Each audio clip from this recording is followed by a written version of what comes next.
Вся настолько тесно переплетена, что управляемость этой системы практически отсутствует. Россия и ее европейская часть построена на централизованной зависимости от центров Москвы. Не надо, не торопитесь, пожалуйста, вернитесь. Вот, построена на централизованной работе московской системы с округами по зоне Сибири, по зоне Урала. Восточная же часть, верните, пожалуйста, следующую картинку назад, еще назад, вот эту, да. Восточная же часть представляет собой более рассредоточенную картину, где определяющим является структура, построенная на ячеистой схеме, да, с большими ячейками. Повторяю, это не только энергетические связи, это все хозяйственные связи. Возникает вопрос, это ячеистая структура, хорошо или плохо? Следующая картинка. Еще дальше. Значит, мы считаем, что это объективная необходимость, которая позволяет решить проблемы хозяйственной самостоятельности азиатских регионов, расположения азиатских энергетических ресурсов и хозяйственного развития стран Евразии. В этой связи мы предлагаем рассмотреть 5 маршрутов. Это Северный морской путь, Северный сибирский ход, где линии электропередач чередуются с транспортными магистралями. Это Транссиб и БАМ. Это то, что сегодня Назарбаев назвал новый шелковый путь. Мы это называли центральноазиатский вариант и южноазиатский вариант. Если к этим маршрутам меридиальным мы добавляем еще, широтным маршрутам добавляем еще меридиальный маршрут, то у нас получается та самая сетка, которая обеспечивает инфраструктуру. Инфраструктура в нашем понимании – это не только способ соединения центров производства энергии с центрами их потребления, это та хозяйственная система взаимосвязей, которая диктует оптимальное, рациональное размещение будущих территориально-производственных комплексов, или, как их сейчас называют, агломерационных комплексов, формирующих новые хозяйственные условия для развития Восточного региона. Следующую картинку я на этом закончу. Значит, система газовых и электрических связей, она близка к этой ячеистой структуре. Следующую картинку. Еще последнюю картинку. Ну вот теперь спасибо за внимание. Я хотел только обратить еще раз последнее внимание, что хозяйственная инфраструктура, или как мы ее называем громко энергетическая, потому что она вбирает в себя все транспортные, хозяйственные, информационные и другие связи, это не есть чисто энергетическая структура, транспортирующая энергетический ресурс. Это есть инфраструктура, обеспечивающая условия для привлечения бизнеса и для хозяйственного развития регионов Центральной Азии. Спасибо.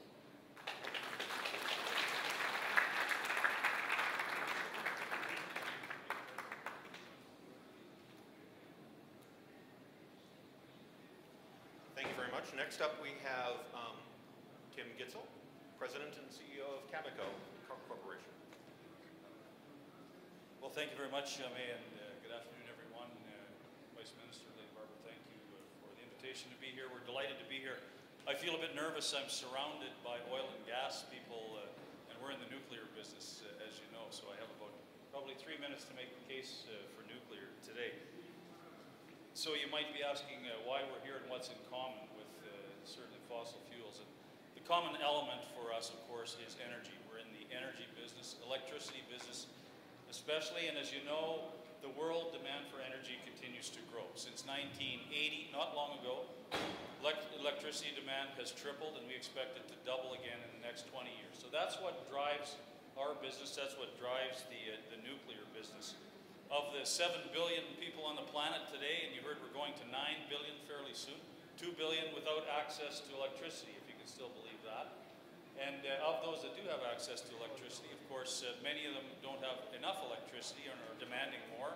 If your house is like my house, every plug-in is filled every night with iPads and iPhones and all of the consumer products that people are demanding. And so we're not using less electricity, we're using more. And we think that nuclear power going forward, despite Fukushima, and I'll talk about that in a moment, is going to continue to play an important role going forward.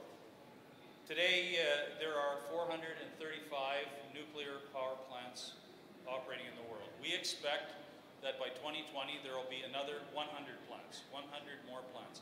That's the best growth in nuclear that we've seen since the 1970s, when the United States were building, and Japan was building, and France was building. So 100, and that's net new reactors, so there'll be more than 100 built, but net there'll be some closed, so 100 new ones. And if you're skeptical about that, 63 of those are under construction today. And where is that construction? Well, it's in China, of course. China today, 15 reactors in operation, 25 under construction. South Korea, similar numbers. India has made statements that they're going from 5,000 megawatts of electricity generated by nuclear to 63,000 by 2030. You can believe that or not, even if it's half of that, it's an enormous amount. And so Russia's building, and now we see even in the Arab countries, the United Arab Emirates building 4 units. Saudi Arabia has announced 16 new units by 2030, $100 billion investment in nuclear. So it's still game on for nuclear. And you'll ask, well, what about Japan? What about Fukushima? No question it's had an effect on nuclear in the short term. We see some uncertainty. Their units are shut down now while they go through the stress tests and the government approvals that are needed to bring them back on. But clearly we believe they're needed and they will be brought back on shortly. Certainly all of the reactors around the world are applying the learnings from Fukushima, what went wrong there, and we believe that the nuclear industry, which was already safe, will be safer going forward. Our company, Cameco, a Canadian-based, we're from Canada, based company that is the largest producer of uranium in the world. We have mining operations in Canada and the United States. We're in Australia with a new project, and of course we're delighted to be here in Kazakhstan as a partner with Kazatomprom in the mine called JV Inkai. We've been here almost 20 years now. I think it's 18 years that we've been working here.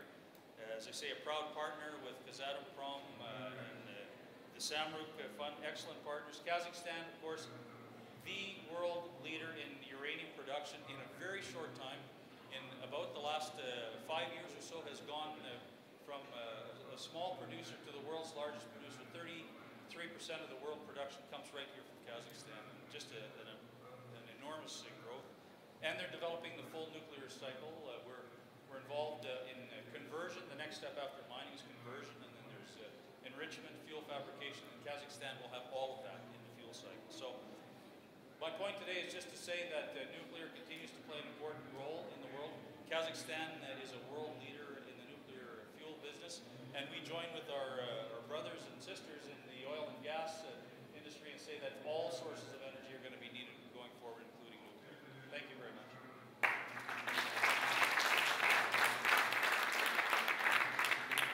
Thank you, Tim. Next up, we have Klaus Riedel from the Global Energy Prize Laureate of 2005.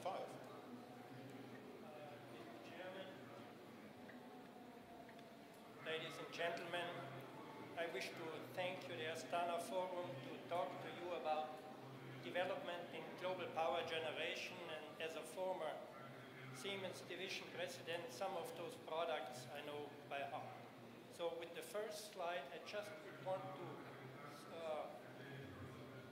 add to your comment, power generation will grow twice as fast as the primary energy consumption. You see, by the year 2030, it will have increased by about 64%. And you could say, yes, the fastest growing is renewable, wind, offshore, onshore, solar, but since it starts from such a low volume, it will be only 13% even in 2030. Nuclear and hydro will hold their share in the growing overall, and despite the fear of climatic changes, the fossil resources will still be above 60%.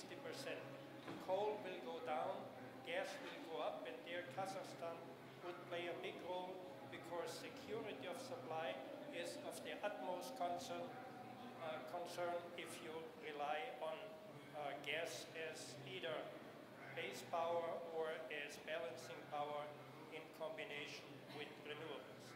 If I can have the next slide, I want to point out, while I showed global figure, the development in the different regions of the world are quite different. Take the example of Europe, which tries to decarbonize its power generation. by adding large amount of renewables, by adding at least some countries new nuclear units. The US will go a completely different route by replacing their old coal plants by modern gas-fired units hinged on the large finds of shale gas. China and India will go mostly the coal route, at least for the present, but add a certain amount of nuclear. And if you look at Kazakhstan, you depend these days on coal, gas, and hydro. You will modernize and you will add some of those plants, plus a small amount of renewables. I have heard that nuclear is an option to be considered. This morning I was surprised to hear the CEO of Exxon to mention even larger investment numbers than I have. If I can have the next slide. It says, in the next 20 years, every year at least €1 trillion will be invested. Maybe he quoted dollars, could be the difference. About half for the primary energy, about 1/3 for the power generation, and you see a very large share of renewables, and about 20% for the transmission. Such huge amounts of money definitely push developments, and I will show two examples from my former employer Siemens. If I can have the next slide. Wind power, I could talk developments in aerodynamics, material, electronics, shafts without gearboxes, but I guess this slide showing that 25 years ago a 30 kilowatt blade of a 30 kilowatt plant could still be transported by a small van, while nowadays those lorries must take special exits from the highways because for some of them their radius is too short. The other example I show is using fossil energy. Can I have the next slide? At Siemens we developed new gas turbine families, and with this engine installed in a Bavarian unit, we broke the long time threshold of an efficiency of better than 60%, and one single shaft is close to 600 megawatts, and I'm quite sure with your large reserves here, such a plant with good, excellent efficiency would make sense. My second to last slide I might want to skip because it illustrates the hard to explain situation in Germany, what is planned to do after they decided to go out of nuclear. I will skip that in order to save a little bit of time. If somebody wants in the discussion, I can talk about that. If I can have the last slide.